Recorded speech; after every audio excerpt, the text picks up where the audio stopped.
Hi everybody, this is Anna Khayos for another Anna Khayos Fitness Topics, and today I really like to talk about how to get started in a healthy lifestyle. I myself, I cannot claim I am a guru, nor am I a medical professional, nor am I a nutritionist.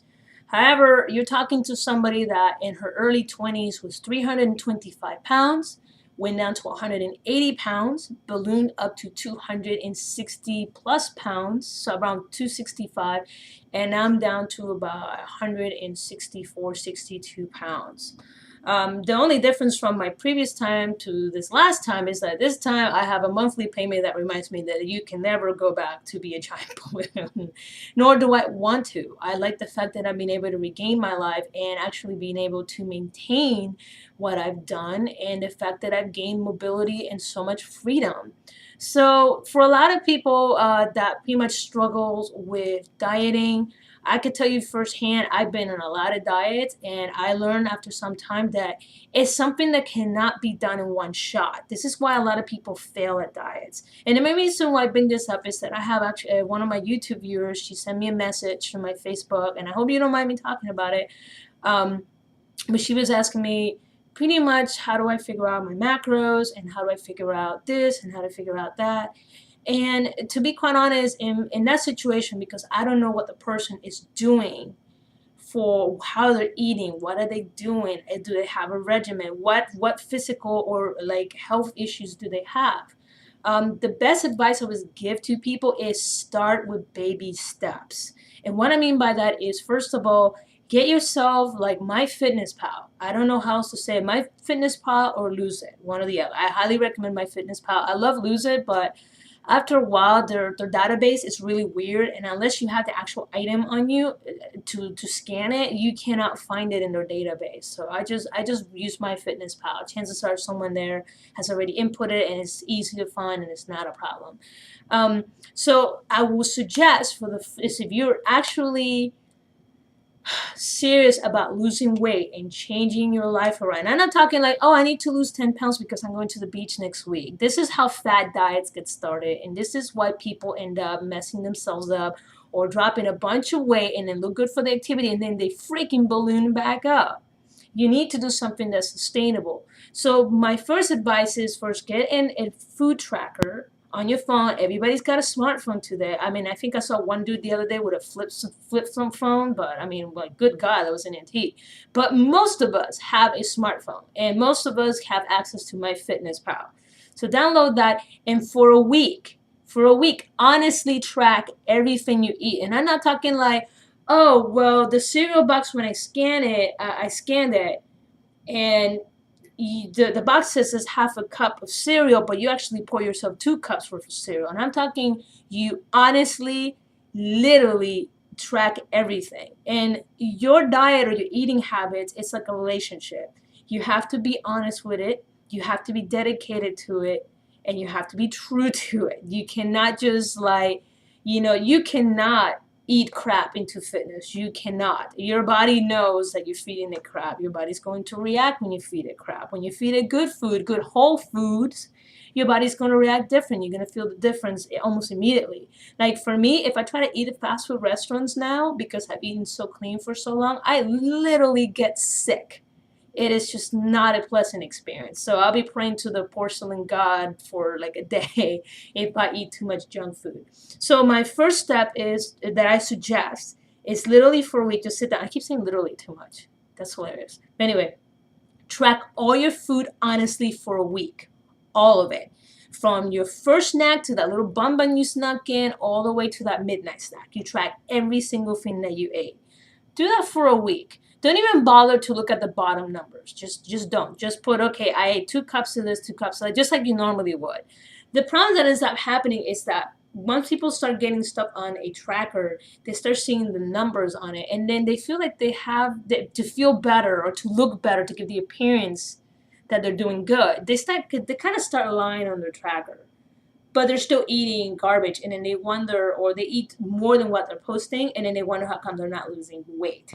So it is very, very, very important that in order for this to work, you have to be honest with it. Once you've done the entire week, then go back to the entire week. Excuse my hair, guys. It's been like completely humid. up here and hot, and I feel like I look crazy, but whatever. Um, but yes, but simply go right ahead and then look at how you eaten.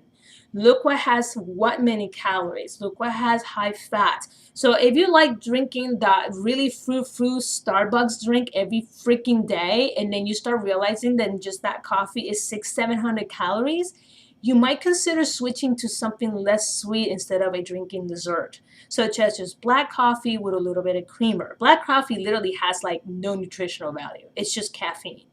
But for most part, what adds the calories is the creamer, the milk, the whipped cream, the caramel, the chocolate syrup, the other chocolate syrup, the sprinkles, whatever. That's what adds up the calories. So if you're like a Starbucks fiend, take a really close look at what you're drinking and how much you're consuming, how much you're drinking your calories away. That's be the first step. So when I tell people, once they pretty much sit down and they analyze, look at what is your biggest foes on there. And for most of us, it's literally sugary coffee, sodas, and that's both regular and diet, because diet is actually worse for you than regular soda. I'm not saying that you should not drink soda, but I really should suggest for you to stop drinking soda. I have one every once in a blue moon, and to be quite honest, that's because there's just nothing else to drink. And by the time I drink it, it just tastes like chemicals. I just hate soda at this point. I do not like it. I don't even think about it. I don't crave it.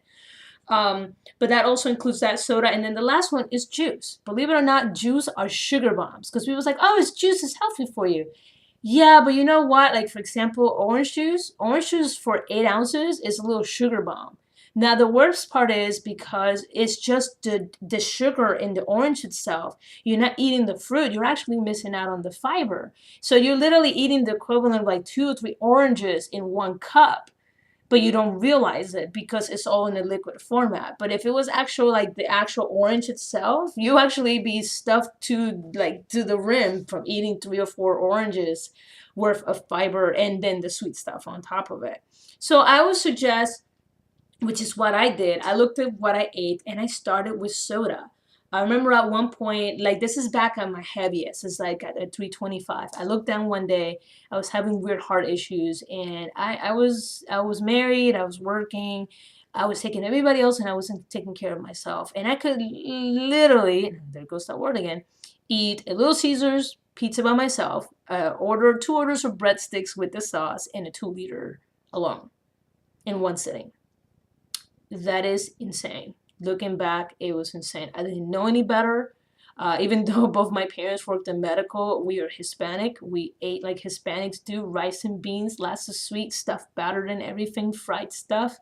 That's just a cultural thing. It's just it is what it is. And then when my mom died, my mom grew up, my mom was born in the 40s. So when she talked about dieting, was the whole painful, let's eat nothing but tuna fish for 3 weeks until I lose the weight and then gain it all back up. So I didn't really have a really good influence when it came to my eating growing up. However, I will tell you from personal experience, the best way to start to diet is not, and not even diet, it's a lifestyle change. Just do baby steps.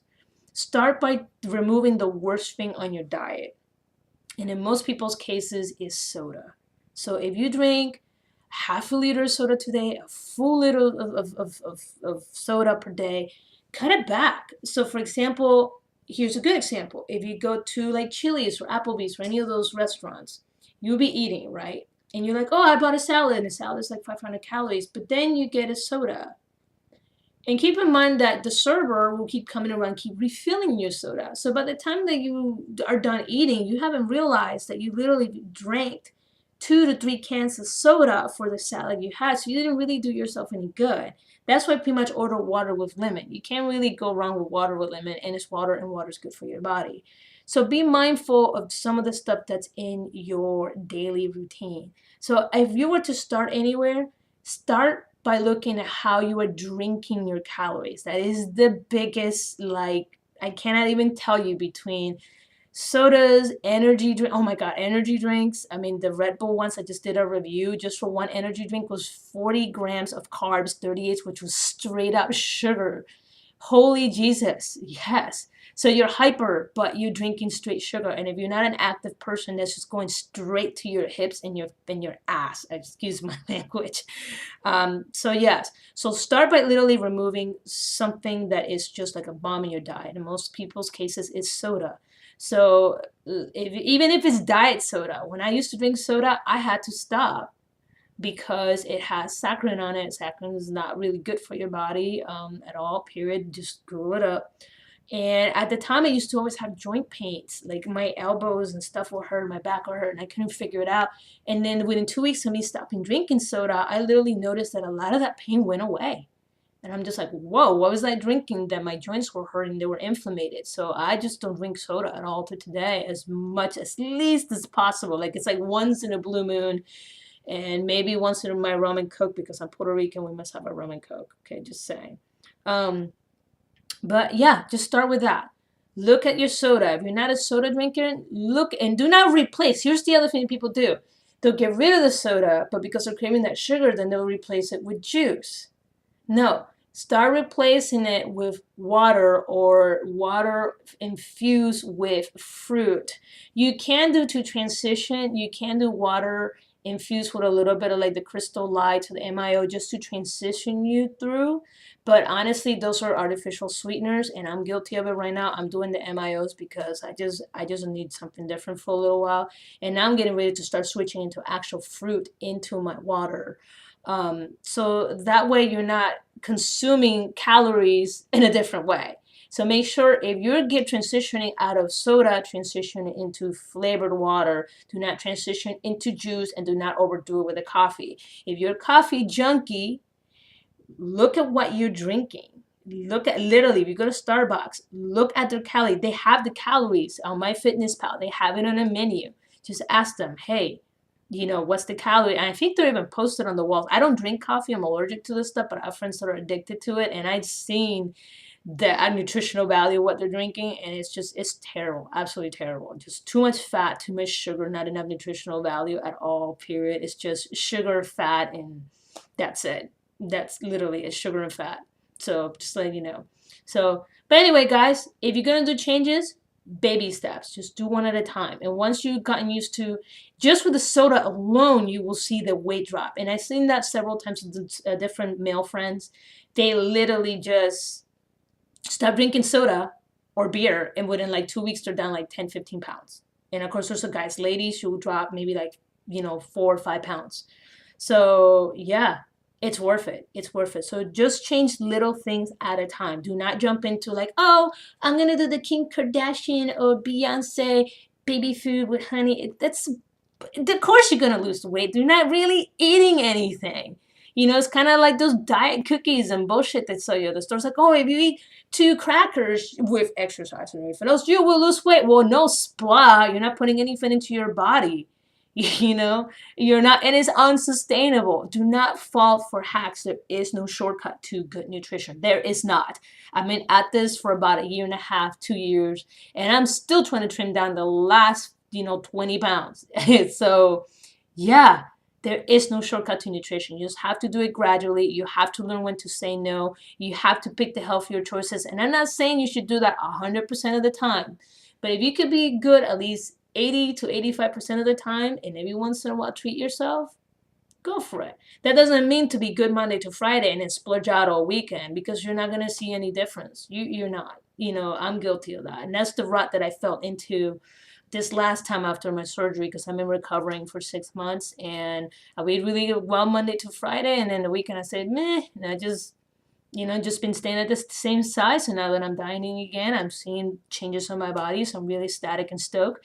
And then I'm looking forward to be able to go back to the gym and be able to put my new diet. This is why I'm enjoying this time. I'm literally figuring out what to eat now. What can I eat? What shouldn't I eat? So when I go back to exercise, my body will be fueled, and I know how to meet my macros and all that fun stuff. And keep in mind, guys, my macros are for me. That's just stuff that I figured out from research. I have different goals for my fitness, so my goals might be different than yours.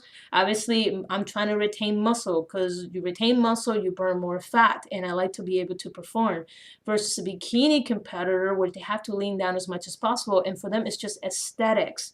It's not much for functionality. And if you follow several of the bikini competitors online, they will tell you that some of them hate the fact that they literally have given up like their strength for looks, because they're eating so little they just don't have the strength to do it anymore. But they look good, they just don't have the strength to do much of anything else. So yes, so that is a major difference.